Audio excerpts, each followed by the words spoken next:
always loved politics. Election night was my favorite night of the year. I always called it my favorite holiday. I still color an electoral map on every 4 years for the presidential elections. This electoral map wasn't so happy for me, and I went to bed before I finished coloring. But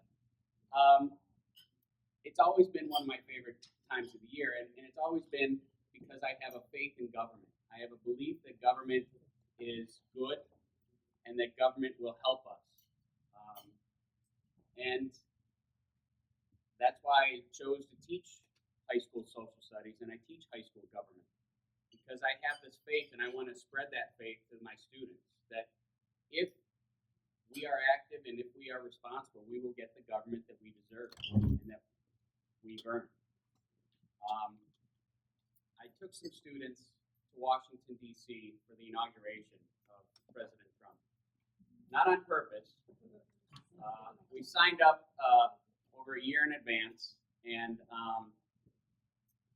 I, like most people in this room, probably were, rest assured, we were going to have, the economy was good, Barack Obama had high approval ratings, we were going to have a Democratic president, and it was going to be Hillary Clinton, and it was going to be historic, and I was going to be there for the inauguration.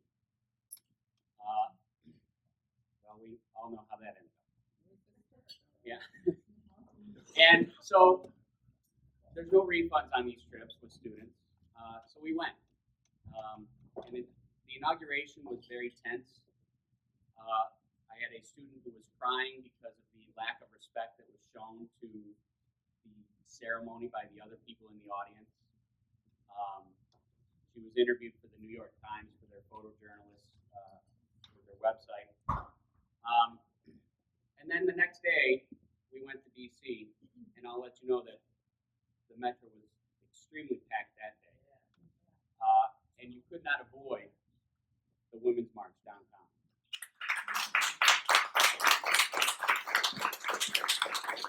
I had teacher friends that took a bus, all-night bus, to D.C. to march in this march. And while there was no unified message, the message was clear that the citizens of the United States are not going to take this. And they're not going to take it sitting down. They're going to start to demand a government that is representative of them. So I go back to teaching. The clown car pulls up to the White House. And more and more clowns jump out of the Volkswagen bug. And I can't take it anymore. So I talk to my wife. I say, I'm going to run for Congress. She goes, you should. And then she goes, well, you'd still be working, right? I was like, well, yeah, I'd be working, but differently. And then she goes, well, we need to talk a little bit more about this. I was like, all right, so Monday through Friday, I'll be gone in D.C., but I'll be doing good. And we finally came to the point where, yes, I could start talking about this.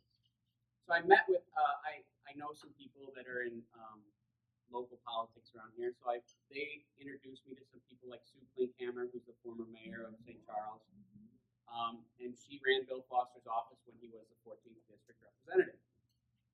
And so I talked to her, and I said, am I crazy? And she said, no, I don't think you're crazy. So she put me in touch with other people. She put me in touch with representatives of the campaign staff of different representatives in Illinois, Democratic representatives like Sherry Bustos, Bill Foster, Jan Schakowsky. And I talked to them, and I talked to fundraisers, and I talked to political consultants. And every single one of them said to me, you can't really do this because you've got a real job. And that irritated me. Because if I can't run, and I can't try to be a representative, which is supposed to be the closest connection to the people, because I have a real job, which, by the way, was the first time as a teacher I was ever told I had a real job. Then what kind of representation do we have in Washington? If all we have are people who can make phone calls 60 hours a day, or not a day, possible. 60 hours a week to get money, then we don't have true representation. And I think you see that when you look at Randy Halpern's votes. He's on the finance committee, so he proposes bills to loosen Dodd-Frank. He gets a large amount of money from insurance companies, so he votes in favor of American Health Care Act, despite the fact he says that he was not going to vote against anything that got rid of insurance for people or that did not protect pre-existing conditions. But he got over $500,000, which is more than half of his money, the last election cycle, from insurance companies and financial institutions. And that's not representation. People have asked me, am I going to take money from corporations? I don't know corporations. I don't have any connections to corporations. If they want to give me money, I'd be happy to take it. But I don't know any that are willing to give it to me. And the reason I'd be happy to take it is because if Randy Halpern is taking it, we need to take it. And until something is done, it's the same thing with gerrymandering districts. Illinois gerrymanders in favor of the Democrats, Texas does it in favor of the Republicans. Until we get something that gets rid of gerrymandering and creates competitive races, that's abusive system has to continue. So those are some of the reasons why I'm running. Out of high school, I joined the Navy. I served for 3 years. I went to Illinois State University on the Illinois Veterans Grant and started teaching high school at Glenbard East and Lombard 17 years ago. Since then, there's been a trend, and that trend at my high school is the same as the trend in any school in this district. I've looked it up. I've done the research. We have more than tripled the number of low-income students at our school. We've gone from 15% to 40%, or close to tripled, I should say. Plano is one of the more extreme ones. They went from 12% to now they have 65% low income. Harvard has 60% low income. St. Charles went from 5 to 16%. So we have a system in place that isn't working for the common working person. And all it is doing is creating a larger divide between the wealthy and the poor. And I want to try to change that. We also have a representative that votes to spend millions of dollars on abstinence education, but votes to take away SNAP benefits and would probably take away the 2 meals a day that my students that are 40% low income get from the school. Because he says that they're abusing it. My main goal in this, and I came from a very political family, and my son gets it from my mother because she indoctrinates him. I shouldn't use the word indoctrinates. That's wrong. She teaches him. That's a better word. She teaches him different things. And we were sitting at dinner one night, and this kid in first grade got a Abraham Lincoln hat and an Abraham Lincoln beard for his birthday from his uncle. And went to school that next Monday, and in front of his class recited the first part of the Gettysburg Address.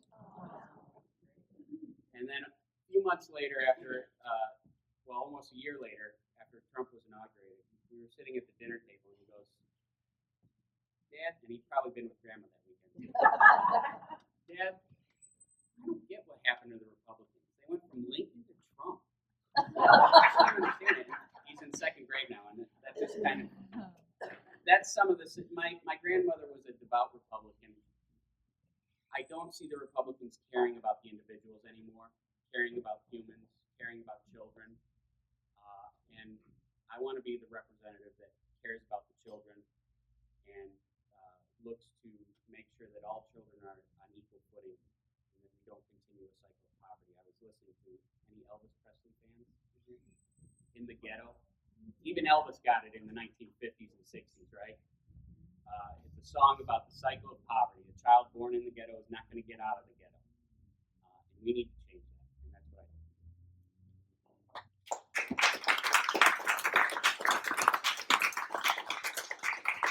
So I'd be happy to take any questions. Yes? Have you given some thought, I guess you have, to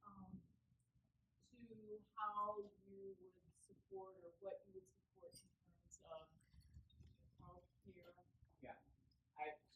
I've given this a lot of thought. I think that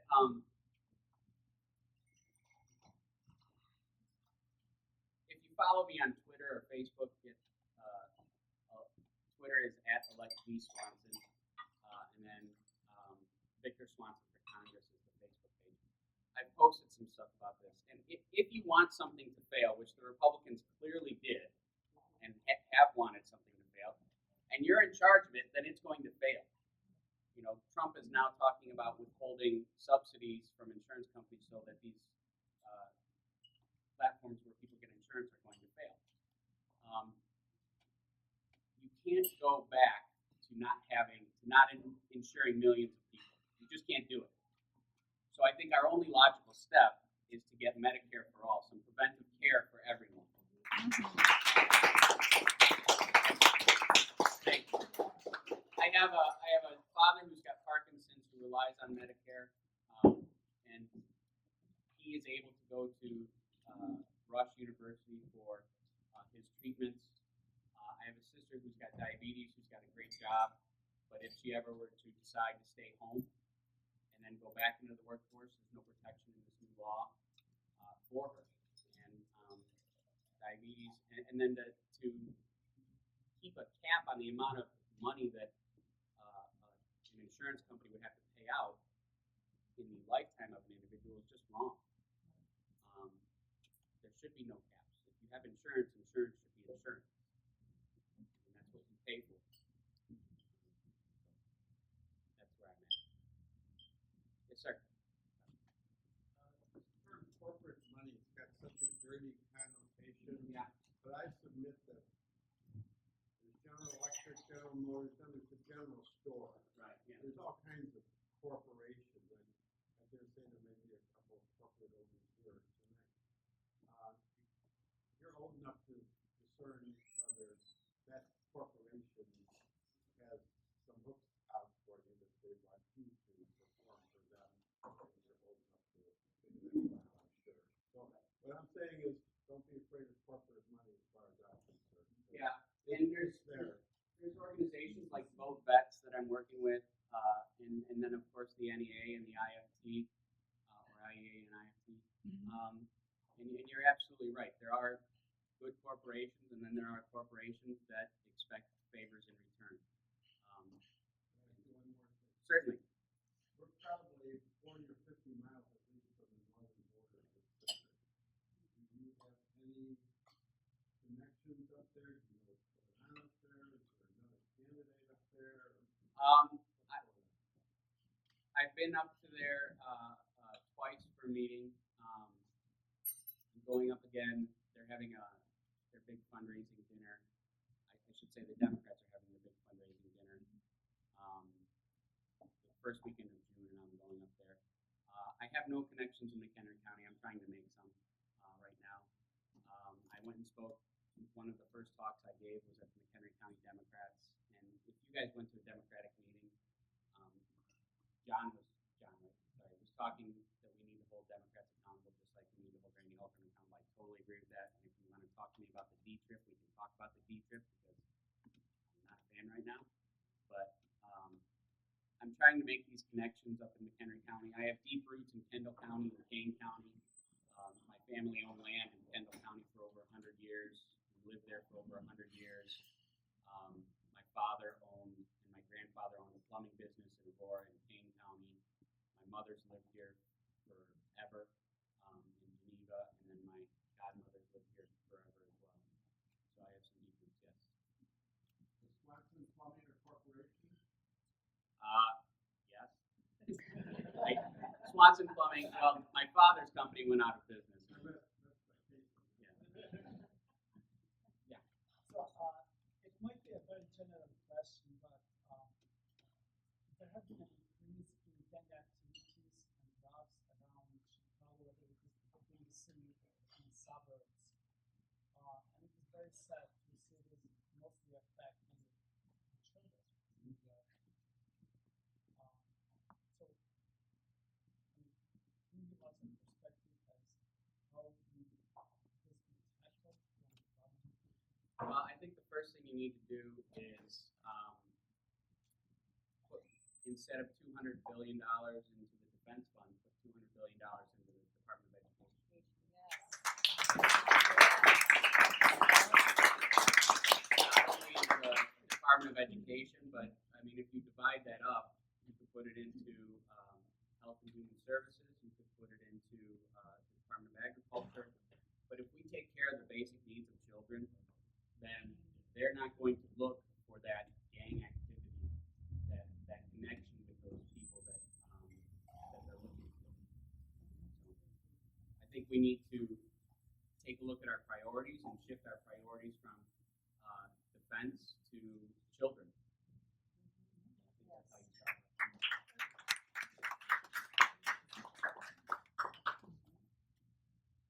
Yes.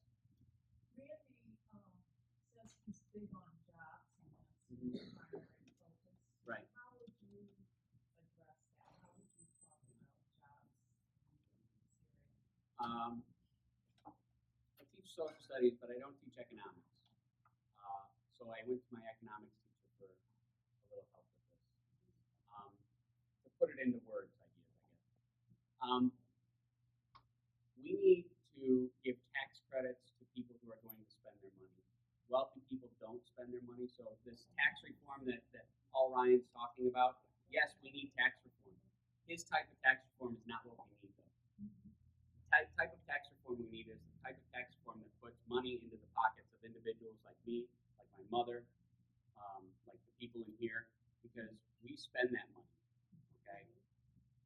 The wealthy people don't spend that money. They sit on that money. There's no, you go back to the 1920s to 1980s, trickle-down economics does not work. Take a look at Kansas and what Brownback has done in Kansas. It doesn't work. And no matter what you say, it doesn't work. So you need to put money into the people who are going to spend that money, because when we spend that money, we invest, we start to increase production, people get jobs then, and then they have more money to spend. Okay?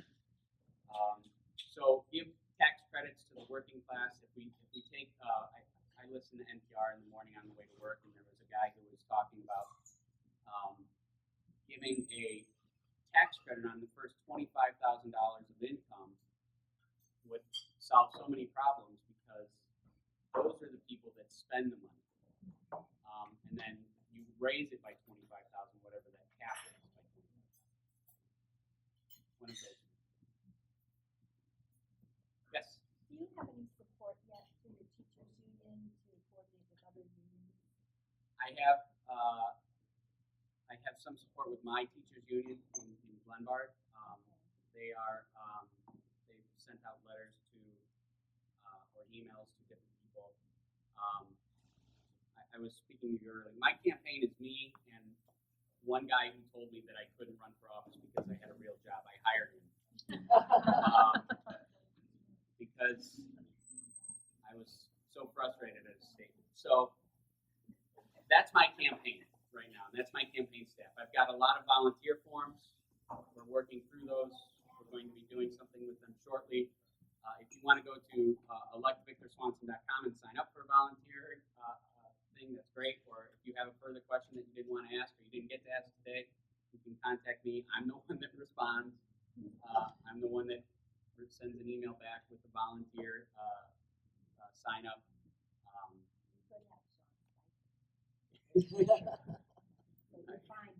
Yeah.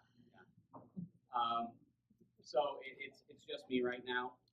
There have been a number of people that have asked to volunteer, but right now I don't have much. Is your home base out of your home at this point? Yes. With a dog and 2 children, it's not very professional, but it's what I got, right? It's American. Yeah. Yes, sir. What is your position gun control and the regulations? Well, What's your feeling? Particularly speaking to the fact that we are very rural community district, and that's yeah. My grandfather and my mother grew up hunting. My mother would go hunting with my grandfather all the time. And she was a youngster. I am in favor of common sense gun control. I think that there is absolutely nothing wrong for creating a waiting period. I think there's nothing wrong with mandatory background checks, closing the gun show loopholes. On top of that, though, you have to ensure that the organizations that are enforcing those laws are fully funded. I mean, we have the EPA, but the EPA hasn't been fully funded in years because of the Republican Congress and not wanting to do the protections that are there. So, I mean, just because we have gun regulations doesn't mean that they're enforced. So we need to fully enforce those gun regulations that we have, first of all. We need to then strengthen those gun regulations by mandatory background checks, waiting periods, ensuring that they don't fall into the hands of mentally unstable people, whether they're veterans or not, it doesn't matter. So I'm not against guns. I don't like them. I was in the Navy, and I was an expert rifleman, but I didn't particularly like firing a gun. But that doesn't mean I don't respect and don't believe that other people shouldn't have the right to own a gun. Yes. In this last election, you could see quite a divide in rural areas compared to suburban or urban areas. Up north and in some parts down here, we have a lot of rural areas where there's a different message that needs to be reached. And I think that's one of the reasons why Trump and Bernie Sanders were so effective. Right, that yeah. they did. How is that? How are you going to be able to sell your vision of what you want to do to those rural communities? Well, I think it starts with my story of talking to those in politics that say you can't do this because you have a real job. And I think people resonate with that because I'm still working. And the person I hired said, is there any way you could take a leave or something? And I said, well, are you going to pay me? He said, no. I said, well, then no, I'm not. And I'm going to be working all of next year too, teaching. And I think that that's something that will connect with people. You know, I still coach my daughter's softball team. I'm a regular person that has faith in government and wants to restore that faith in government with other people.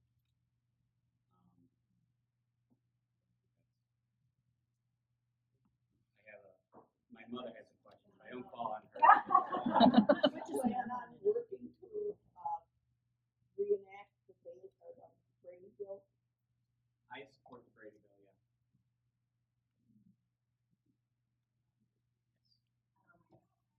So given your position on Medicare for All, the type of ownership, but also given the intense political clout of insurance lines, how do you see that?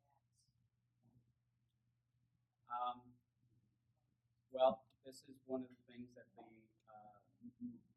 those that are Democrats need to learn from. That people are calling for Medicare for all. Everywhere I've been, that's been the message. And there are a number of Democrats in Illinois. In fact, they're all the ones that I talked to when I was deciding the campaign staff. Busto, Schakowsky, Foster, none of them have signed on to the Medicare for All Act yet. And I think they need to, just as Randy needs to hear from us, they need to hear from us as well. And those people in those districts.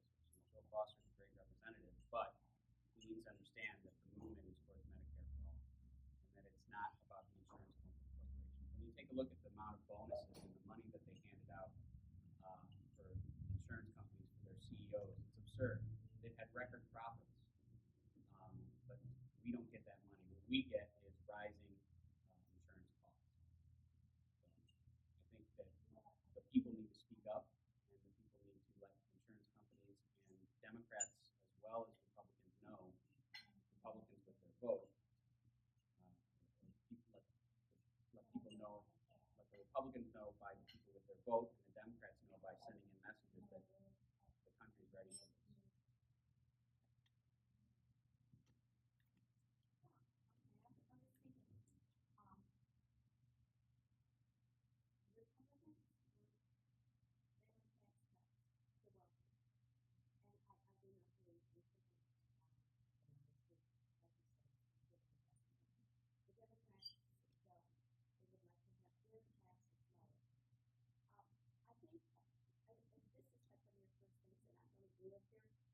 thinking you should say, you know, nothing's free. And I think we should stand on that because I think everybody has heard too much bullshit on both sides. And I think you don't get nice roads for nothing. Right. Yeah. I was a teacher. You don't get good teachers Right. for nothing. And And you know what? So everybody, nothing is free. You're not going to get a tax deduction. But what we can do is put them in the right places, like as you said. And you look at me, I was even that wasn't my thoughts, though. that's good. Have you Yes. contacted or have any support from Planned Parenthood? I have not contacted them. I have, yeah. I will. I haven't contacted them. I've got, I had a number of phone calls over the weekend that I've made with different people and stuff to try to get some help and contact. So we're working on it. As I said, it's me and one other guy, and that's it. Thanks for everybody who's pro-life, just some of us support choice. Can you speak to that issue? Because that will be another thing. Sure.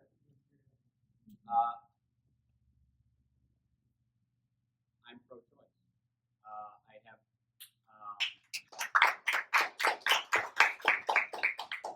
In my mind, this debate ended a long time ago, in 1972. And well, yeah, it's kind of the thing with healthcare with millions of people. Once you can't take it away, because all you're going to do is create the same problems that were in 1971, 1970. There was something on Facebook, and I don't know how accurate it is, about the number of incidences of women who have tried to have like a back alley abortion and their problems with that. What kind of society do we live in where that's the option, and that people get sick and because of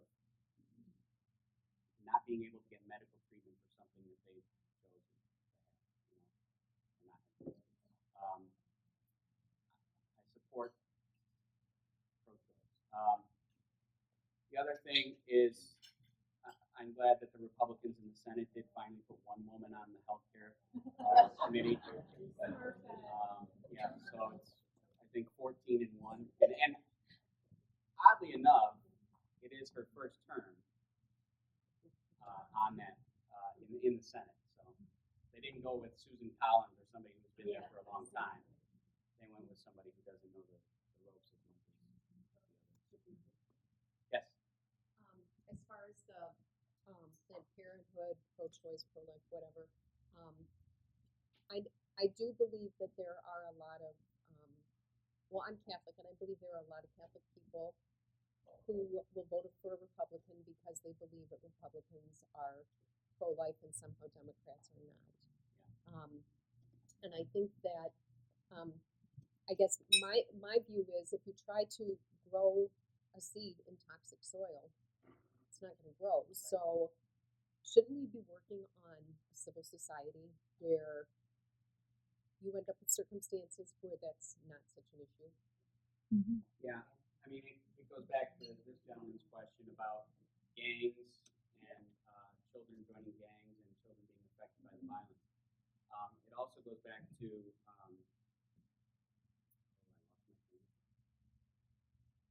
Expense of raising a child, sex education. oh yeah, and Republicans like to say that they're pro-life, but they're not really pro-life. They're pro-birth, yeah. And once that baby's born, they don't care if it's fed. They don't care if it has health care. They don't care. They care if it's out of wedlock because they want abstinence education, but they don't care after that. I think if we make that argument to some of those Catholics you're talking about, then I'm sure it's not, maybe not just Catholics, but I just happen right, to know yes, that, I've been surrounded with enough people who just see that yeah. view and they don't see Some of the Catholic churches really emphasize that. All pro-life, they have the right crosses out there.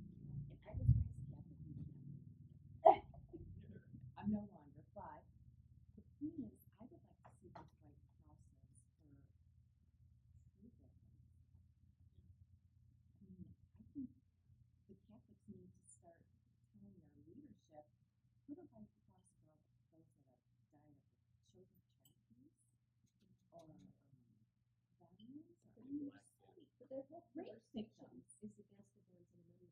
So Pardon? the Johnson is Yeah. I'm sorry, what? Yeah. It's Johnston. a pastor is never supposed to kind of like dictate Right. to They're supposed to stay away from political talk. So what are the But right it's the process? Well, this is what I tell my students, that the school is going to do what they can do, and it's up to you to hire a lawyer and go to a judge, and the judge will make that decision. But most of the time, the school will not. You as a student will not hire a lawyer and go that far. So it's the same concept. Like if somebody is in that parish, or somebody looks at that and says this is political talk, political speech, then they're going to have to put a lawyer or find some organization that will put a lawyer. They're not going to win money on it. It's just going to be. I have thought about standing out there with protest signs where Yeah. when they do that, and just put up signs for child abuse, or kids that are victims. Other types of zygotes. I want to add another thought. I have been reading recently that we are so focused on birthing babies.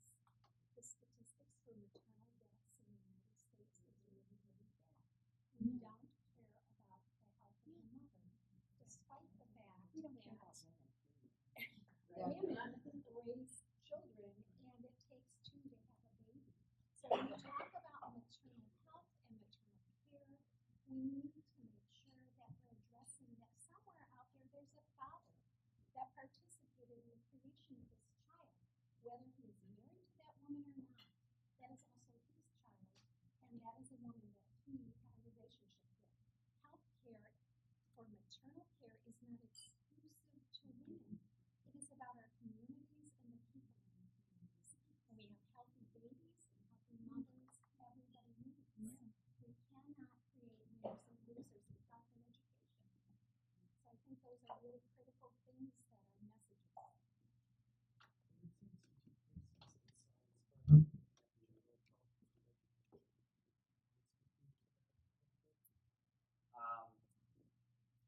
Can you be a little bit more specific? Well, for example, the National Science Foundation has done a lot of decrease in the amount of money we promote. There's questions about environmental sciences, climate change, where I guess they've been investigated when it comes to federal government abandonment. I'm also curious about how you see the federal government's role in education of girls. In terms of decrease in science funding with the National Science Foundation, we need to increase funding in that, because that's where we solve society's problems by solving disease.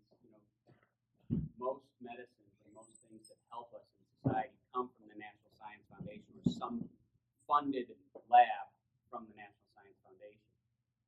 And if we get rid of that, that money is not, it's the same concept as trickle-down economics. That money is not going to come from somewhere else. It's got to come from the people and from the government. So if anything, we need to increase that, just as we need to increase education funding. In terms of the federal involvement of education in schools, it's a tough question. The school he said that's why I asked.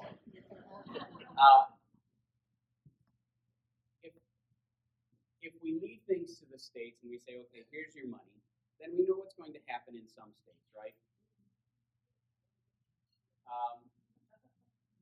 So we can't do that. We need to step in. The federal government is there to protect everyone, not just states' rights.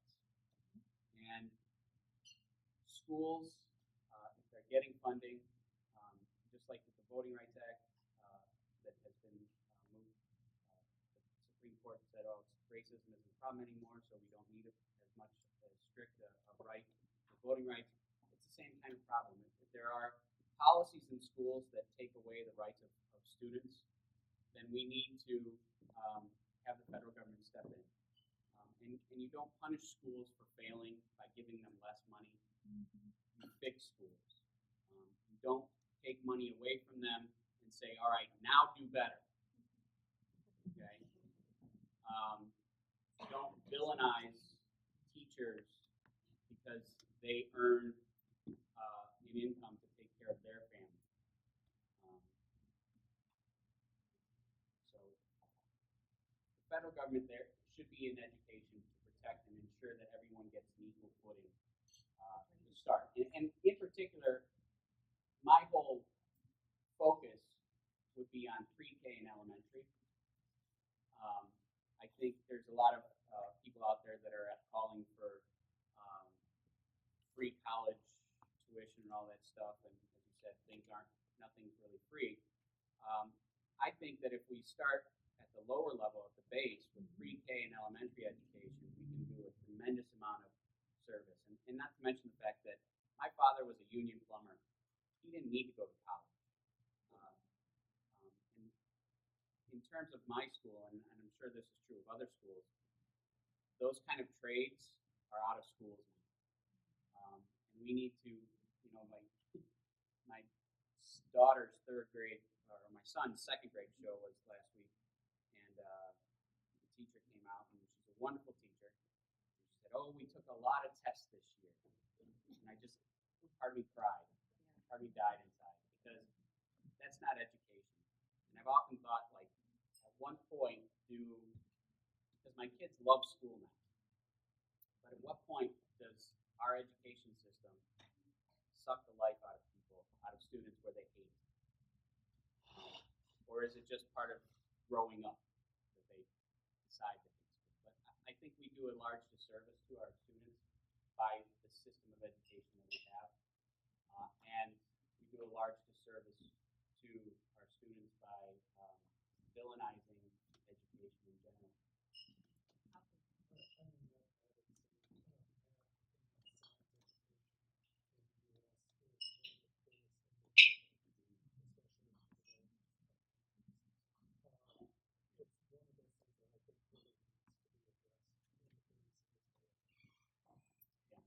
Just as a sport, of course, I'm also in education, and if you look at more serious academicians and look into education, they will say before this education system kicks in, children are very creative.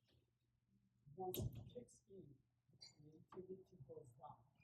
So the data shows this. So when we look at not only in the US, but as mentioned, in the US, it is much below many other countries' education system. I think it needs to be fixed because the children are the future of the society. Yes, sir. You mentioned that you were working $500,000 worth of California. How many people? Great question. I don't know yet. I am. He's right now. He's got. That was the last cycle. He had over $1 million, and he got over $500,000 of that money from financial institutions and insurance corporations. How will I compete? Well, I've talked to the DTRIP, which is the Democratic Congressional Campaign Committee. They have sent out goals, or they've said that they're willing to work with anyone who is running. And by willing to work, they're going to send you out a goal sheet that is totally unrealistic. They sent me out my goal sheet for the first quarter that I was announced from May 1st to June 30th. They expected me to raise $400,000. And they weren't giving me anything. So I have done small donations. I have family, friends that are right now donating. I'm sending out fundraising emails to the emails that I get, as well as informational emails about me. I'm talking to Brand New Congress, which is a group that is looking to run 400 candidates across the country, and looking to run people who are just common working people without connections, teachers, not lawyers, because we have too many lawyers in Washington. offense to anyone who's a lawyer. Teachers, veterans, those kind of groups. So, my contract with the guy that I hired ends in September. And so in September, we're going to reassess and see where we're at. Either way, I'm going to still run. Whether or not I have a large war chest is another issue. The D-Trip thinks that this is a winnable district. They think, but they're not going to get involved until after the primary. And that's what a lot of people are going to do. A lot of organizations have said that they aren't going to get involved until after the primary in terms of money, which is fair. So right now I'm going around speaking, introducing myself to people. May 30th at Al Joey's in Batavia, 5:30 to 7:30. If you want to come to the campaign kickoff fundraiser, we're having that. So it's on the website at electvictorswanson.com. You have a So going back to the corporate money. Okay, I'm sorry. I thought you were motioning me to stop talking. Let me finish answering that question. Sorry, I thought you were motioning me to, like, giving me the sign to stop talking. It's time to go. So We probably have like 5 or 10 minutes. So, getting out, meeting people. Every night I have either my daughter's softball or I have a meeting that I'm going to, or my son's baseball team game that I'm watching. So that's how you compete in the primary. Convince people to join your side. This brand new Congress is working to convince people to donate $27 a month. And if you get enough people to donate $27 a month, you build a strong enough war chest to take on somebody like Randy Hoffman, who gets all of his money from, not all of it, but most of his money from large financial institutions. Sorry, go ahead. Sorry about that.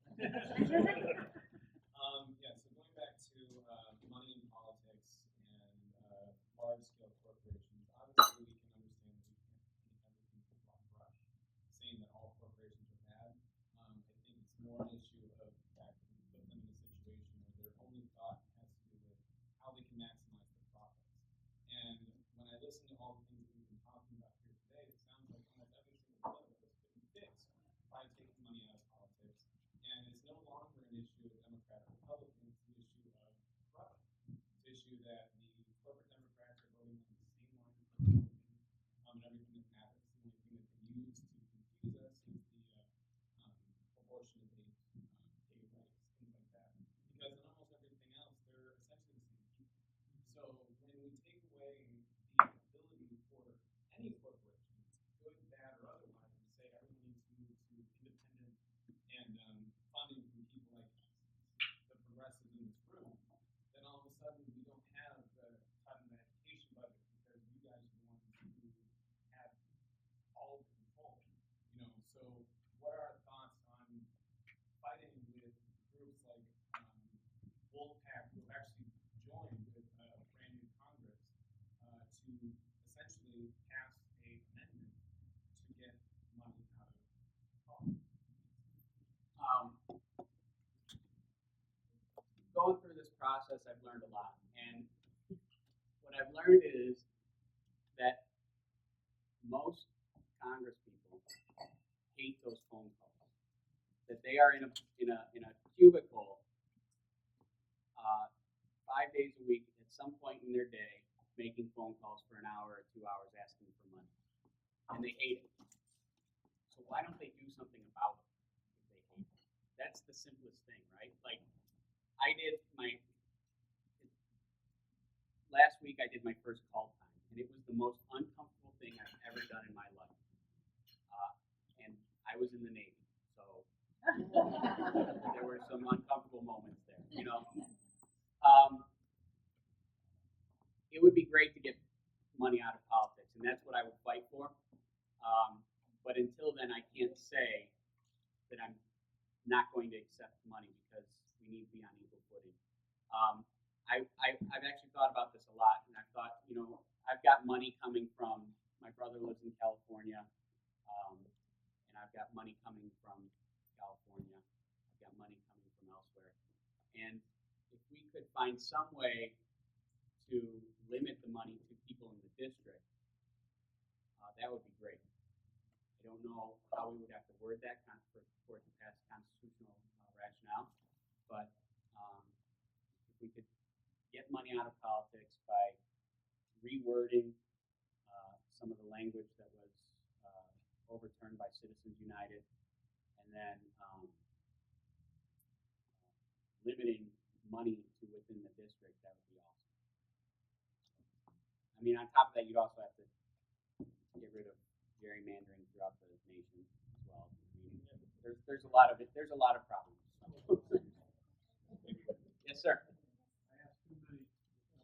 I'd like to get this out here that last Monday evening at the Batavia Library, Jim Wall announced that he can't for the district. Essentially, his platform parallels Bernie's. So I'm interested in what your overall platform looks like, and what we need to do absolutely is whoever wins the primary gets the support of everybody. If you win, I'm going to vote for you. If you win, I'm going to vote for him. Anybody with a D, I'll take it. So,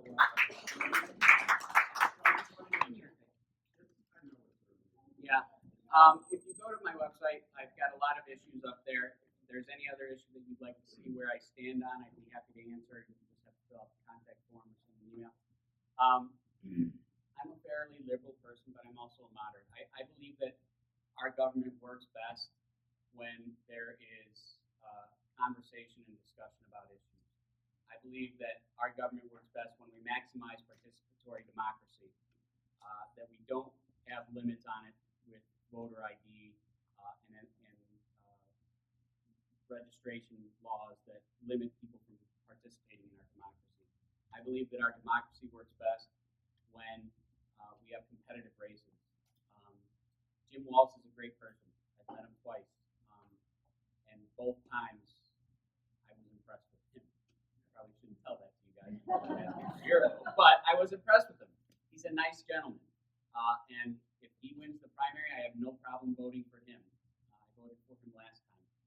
When I got into this, I didn't know he was going to go in. That doesn't mean I still wouldn't have gone in, because, as I've said before, we need to start restoring faith in our government, and I think I'm the person who can do that. So I have a whole list of issues in terms of any particular issue. Well, we do one more question, and then you can kind of wrap it up. You had your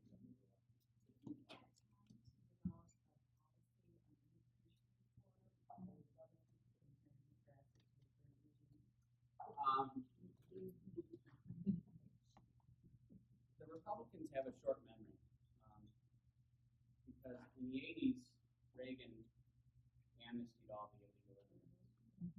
And now, Reagan did a lot of things that the Republicans forget, but he's the poster child, right? I would be in favor of amnestying all the illegal immigrants. I would be in favor of making citizenship easier for them to attain. I had a student who was an excellent student, ran track, was very good at track, could have gone to many different colleges, but she was an illegal immigrant, so she couldn't go to any school. And we're wasting our money because we've paid for her and she has paid for public schools, and now that investment is gone because she's not been able to further her education in a four-year institution of higher learning. So illegal immigrants or immigrants who have been brought here not through legal measures are a very important role in our society, and we need to be seen as them. They aren't what Donald Trump says they are.